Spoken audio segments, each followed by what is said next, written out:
네, 유니온이 TV의 대구 청년 유니온 사무국장 심순경 그리고 네, 노효철 노무사입니다.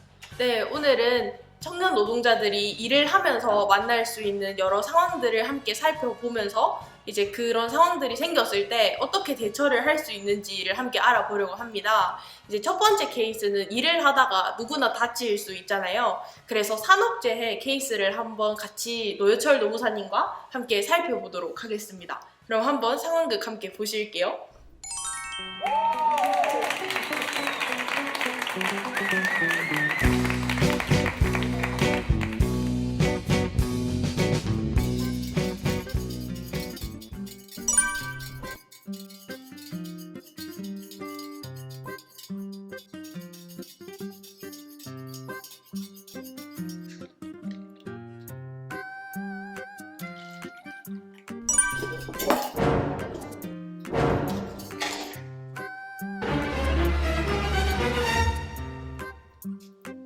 어떡하지?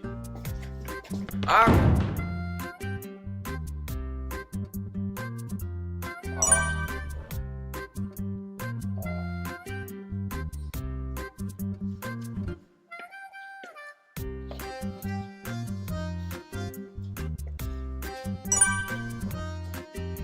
사장님, 제가 우유를 쏟아서 거기 미끄러져서 발을 다쳤는데 이거 산재 처리 가능하죠? 네가 쏟은 우유에 네가 넘어진 거잖아. 맞지? 네 잘못이지? 그치? 산재 처리하면 우리 카페 망해. 내가 어떻게 차린 카페인지 너 알아? 내 때는 다 다치고 그러면서 그냥 일했어. 내가 돈 좀 챙겨줄 테니까 산재 처리는 하지 말자. 알겠지? 그치? 네, 이 사안 같은 경우에는 네. 저희가 사실 평소에 산업재해가 언제든지 발생할 수 있는 경우인데 네. 그렇게 중상은 아닌 경우예요. 경상이지만 그래도 네. 산재 신청하실 수 있다는 건데 음. 일단 저희가 그 근로자를 고용하게 되면은 무조건 산재 가입은 의무화된다. 그런 거 네. 알고 계시죠? 네네. 그리고 다치는 경우에 3일 이상, 4일 이상 요양이 필요한 경우에 네. 산재 신청 가능하다. 그것도 알고 계실 거예요. 네네. 그래서 이제 근로자분들이 산재에 대응하기 위해서는 본인의 치료 기간이 얼만큼 필요한지를 먼저 파악하실 필요가 있어요. 법 규정을 보시면은 산재보상법 40조 3항에 따르면은 3일 이내 요양으로 치유될 수 있는 재해는 산재 신청 대상이 아니다라고 되어 있습니다. 이런 재해는 근로기준법 78조에 따라서 네. 원래는 사업주 사장님이 전액 다 보상해주게 되어 있어요. 근데 사실은 병원 치료를 받아야 될 정도의 부상이라고 하면은 네. 대부분 이제 4일 이상 치료는 필요하단 말이죠. 우리가 3일 이하라는 게 무조건 입원해서 치료받는 경우 말고도 통원 치료받고 하루 1시간이라도 치료받아야 되면은 네. 4일 이상 요양이 필요하다. 그렇게 해석이 되거든요.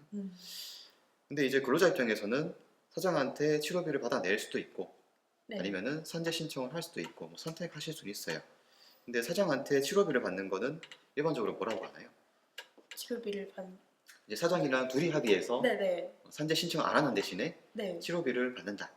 저희가 이제 공상 합의라고 합니다. 아, 네. 공상 처리라고도 하고 공상 합의라고도 하죠.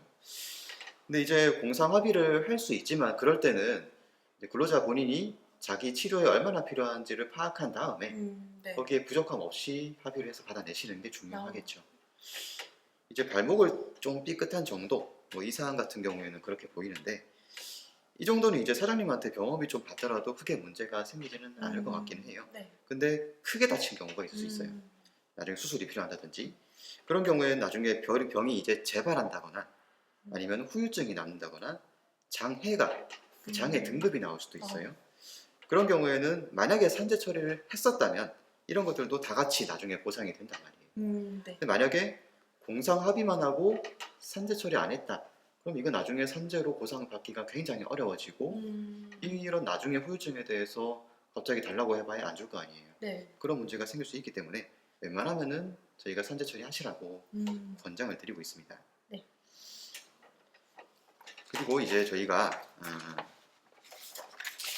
근로자 수가 5명 이상인 경우에는 휴업하는 기간 다쳐가지고 일을 못하는 기간에 우리가 뭘 받을 수 있죠?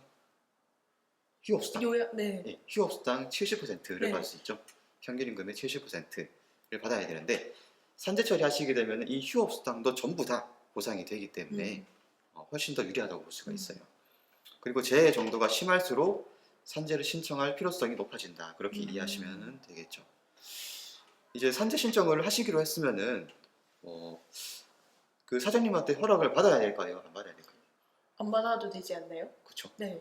우리가 이제 근로자한테 산재 신청은 권리이기 때문에 네. 굳이 허락을 받아야 될 필요가 음. 없다. 그거는 상식인데 근데 그렇다고 해서 사장님 몰래 처리할 수 있느냐? 그건 아니에요. 산재 신청을 하시게 되면은 근로복지공단에서 나중에 사업주한테 확인서를 받아요. 확인서. 이런 사실이 있었느냐 없었느냐에 대해서 확인서를 받기 때문에 몰래 하는 건 안 되고 대신에 사업주가 거기에 대해서 협조를 많이 해주면은 훨씬 유리하게 되겠죠. 금방 처리가 되겠죠. 이제 사업장에서 산재 일어났을 때 산재 인정을 받는 기관이 근로복지공단이죠. 네. 우리가 이제 병원에 갔을 때 거기 원무과라는 게 있어요. 행정실 같은 게 있어요. 네. 거기에서 산재 조사표 말고 산재 조사표는 사업주가 작성하는 거. 네. 그 우리 근로자는 요양급여 신청서라는 걸 작성해가지고 네. 제출하게 됩니다. 그거랑 같이 의사의 소견서도 같이 제출하게 돼요. 소견서에 왜 다쳤는지, 네. 근무하다가 언제 어떻게 다쳤는지 등등을 적게 되겠죠. 네. 그 내용에 따라서 사실은 거의 다 산재 인정이 되기 때문에 어. 그런 걸 잘 받아주셔야 되겠습니다. 네. 네, 그런데 영상을 보시면서 시청자분들이 한 2가지 정도 궁금해하실 부분이 보여가지고 질문을 드리겠습니다. 네. 네, 첫 번째로는 이제 소규모 사업장인 경우에는 또 산재보험 신청을 안 하는 경우들도 있잖아요. 그래서 산재보험에 들어놓지 않은 경우에는 좀 산재보상을 받을 수 있는지가 궁금한데요. 일단은 저희가 산재보상보험법에는 네, 근로자를 고용하기만 하면 그때부터 무조건 의무적으로 산재 가입이 되어 있는 상태가 돼요. 네, 네. 무슨 말이냐면은 우리가 이제 사업자가 만약에 사업을 할 때에 자기 이렇게 사업합니다라고 사대보험 성립 신고를 원래 해야 된단 말이에요. 네. 근데 이걸 안 하는 경우도 있어요. 그렇지만 법적으로는 이걸 안 한다고 하더라도 근로자를 고용하고 있으면 무조건 산재 가입이 된 걸로 간주를 합니다. 네. 그럼 나중에 근로자 입장에서는 이게 가입이 돼 있든 안 돼 있든 그냥 신청하시면 돼요. 여기에 대한 책임은 무조건 사업주가 다 지게 돼 있는데 네. 저희가 이거를 미가입 산재라고 해요. 미가입 산재. 네. 가입 안 한 기간에 발생한 산재에 대해서는 페널티가 상당히 센데 네. 거기에 대해서 나오는 이제 공단에서 지불하는 치료비 아니면 휴업급여, 네. 요양비가 있잖아요. 네. 그거의 반액까지 사업주가 부담을 하게 될 수도 있어요. 네. 그만큼 페널티가 세기 때문에 네. 사업주 입장에서는 당연히 사업 시작하자마자 무조건 성립신고를 해놔야 된다는 거고 네, 네. 근로자는 걱정하실 필요가 전혀 없습니다. 네. 좋습니다. 그리고 2번째로는 이제 사장님이 아까 말씀하셨던 게 이제 산재가 발생했을 때 산재 발생 사실 확인서를 작성해서 이제 거기 사장님 사인도 받아야 된다라고 하셨는데 만약 이걸 사장님이 안 써주겠다 이런 일이 없었다라고 우기는 경우들이 있다면은 어떻게 해야 되나요? 네, 그런 경우에는 사실 최근에는 네. 사업주 확인서를 받긴 받는데 네. 이건 그냥 이제 사실 확인만 하려는 취지에서 받고 있는 것이고 네, 네. 근데 예전에는 진짜 사업주가 사인 안 해주면은 요양급여 신청 자체를 못했어요.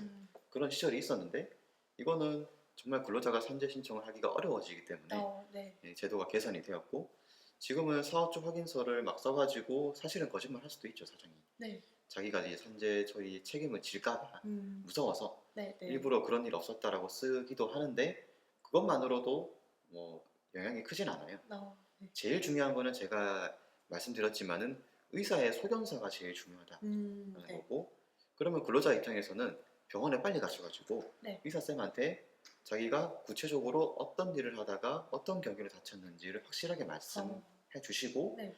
소견서에 이게 반영되게 해주세요 라고 네. 확실하게 말씀하시게 되면 네. 당연히 의사의 소견서가 우선이고 사업주의 그런 사실 확인은 이제 차선 마지막에 판단하게 되는 것이죠. 네. 그래서 사업주가 협조해주면 더 용이하다는 거지 협조 안 해주면 불가능하다는 아니에요.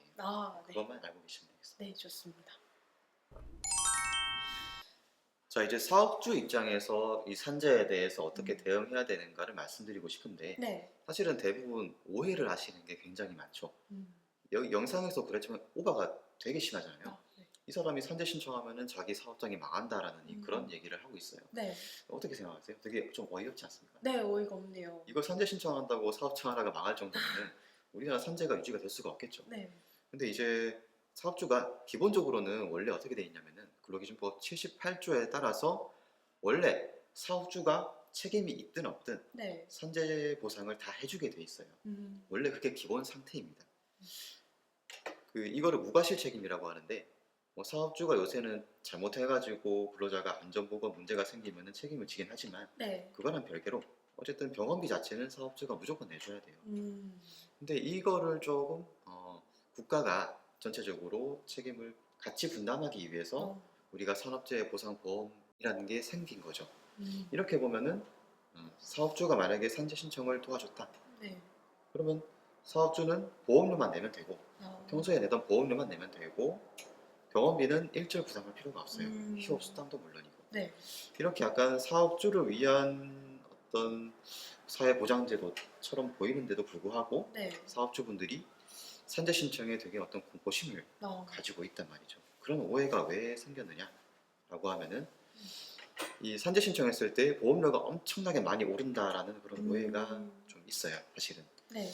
우리가 이제 자동차 보험처럼 사고 나면은 그해 보험료는 물론이고 앞으로 보험료가 엄청 오르게 되잖아요. 네. 네. 그런 것처럼 이제 사업 산재 보험료가 많이 오르지 않을까 오해가 있는데 이거에 대해서 좀 정확하게 아셔야 돼요.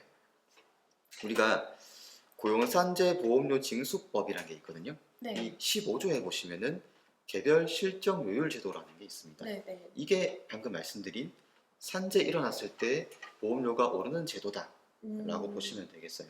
네. 사업주도 공단에 산재 보험료를 내죠. 네. 네. 이 근로자가 받는 보수의 일정 퍼센트를 곱해가지고 공단에다가 매년 내고 있단 말이에요. 네. 네. 근데 그렇게 낸 보험료보다 근로자가 산재 신청해가지고 공단이 보상해준 금액이 만약에 많다라고 네. 네. 하면은 그 다음 해에 6월부터 보험료가 조금 오르게 돼 있어요. 네. 근데 올라봐야 최대 20%, 최대 20%고 이게 근데 애초부터 적용되는 사업장이 정해져 있는데 상시 근로자 30명 이상 그리고 개업한 지 3년 이상은 네. 돼야 돼요. 이 카페 같은 경우에는 어떻게 되죠? 그러면 카페 같은 경우에 소규모 사업장이니까 해당이 안 되지 않을까요? 전혀 안 되겠죠. 네. 애초에 이제 보험료 자체가 오를 일도 없어요. 제도상으로. 그리고 참고사항으로 알고 계시면 좋은 게 네. 우리가 산재가 업무상의 사고도 있지만은 네. 질병도 있죠. 흔히 직업병이라고 하는 네. 업무상 질병도 있어요. 근데 우리가 사고 같은 경우에는 만약에 이제 30명 이상 사업장이고 3년 이상이고 이 병원비가 많이 나왔을 때 보험료가 조금 오를 수 있는데 네. 업무상의 질병은 보험료가 전혀 오르지 않게 바뀌었어요. 아. 그냥 질병은 본인이 산재 신청하실 때에 부담 없이 예. 왜냐하면 이전에 이 질병에 대해서 사업주가 사실 협조를 많이 해줘야 되는데 네. 이 보험료가 오르는 것 때문에 협조를 거의 안 해주는 문제가 생겼었거든요. 근데 그걸 좀 개선하기 위해서 최근에 업무상의 질병은 보험료가 오르지 않도록 바뀌었습니다. 그리고 이제 우리가 근로자가 많이 다치셔가지고 네네. 만약에 3일 이상 휴업이 필요한 경우에는 산업재해 조사표라는 걸 작성하셔가지고 사업주분이 30일 안에 노동청에다가 제출을 하셔야 돼요. 여기서 휴업이라고 하는 거는 일을 못할 정도로 다친 걸 말해요. 네. 아까 산재는 4일 이상의 요양이라고 했죠. 요양과 휴업은 어떻게 다를까요? 요양과 휴업이요? 휴업은 아예 일을 못하는 거고 요양은 치료를 받으면서 그쵸. 일을 하는. 네. 요양은 그냥 병원에 가서 뭐 진단서 한번 떼오고 가끔 가서 약 받아오고 그런 것도 요양에 해당이 된다. 근데 휴업은 아예 일을 못할 정도, 하루에 몇 시간이라도 네. 뭐 아예 일을 못할 정도다라고 하면은 약간 이제 산업재해 조사표 제출 대상이 되는 것이죠. 예, 우리가 그리고 이제 흔히 말하는 산재 은폐라는 게 있죠. 네. 순경 씨가 보시기에는 산재 은폐의 개념이 어떤 것 같아요? 산재가 발생했는데도 좀 그에 적절한 대응을 하지 않으려고 하거나 뭐 보험 신청을 못하게 한다거나 네. 이런 거 아닐까요? 이제 거기에 대해서 약간 일반적인 오해가 있는 게 산재 신청을 못하게 하는 게 산재 은폐다는 아니에요. 이거는 사실은 산재 신청 안 하게 했다고 해서 처벌 규정이 있진 않아요. 네. 아까 우리가 공상 합의도 가능하다 했잖아요. 네네. 산재 신청 안 하는 대신에 이 정도 돈을 줄 테니까 네. 안 하기로 하자. 음. 이거는 범죄가 아니에요. 네. 개별적으로 합의하시면 돼요. 어. 근데 우리가 산재 은폐라고 하는 거는 산업재해 조사표를 안 내는 걸 산재 은폐라고 합니다. 이 상태에서 걸렸는데 사업주가 이걸 내야 되는 거 알면서도 고의적으로 안 냈다는 게 들키면은 아. 그게 산재 은폐가 되는 거고, 이건 처벌 수위가 조금 센데요. 고의로 하게 되는 경우 3년 이하의 징역, 네. 3천만 원 이하의 어. 벌금까지 나올 수 있는데, 사실은 고의로 했다라는 게 입증되기 어렵긴 하죠. 그래도 조사표는 반드시 내셔야 된다는 걸 알고 계셔야 되겠습니다. 결론적으로는 사업주 입장에서 산재 신청하시려는 막을 이유가 전혀 없다는 거, 네. 그렇게 이제 뭐 불이익이 있지 않다는 거, 그리고 근로자가 많이 다치게 되어서 3일 이상 휴업이 필요한 경우에는 노동청에 산업재해 조사표를 제출하셔야 산재 은폐가 아니게 된다. 그 정도를 기억하셔야 되겠습니다. 네. 이렇게 마무리하시도록 하죠. 네, 오늘은 산업재해와 관련해서 같이 노무사님과 이제 상황도 함께 살펴보고 어떻게 대처할 수 있는지도 알아봤는데요.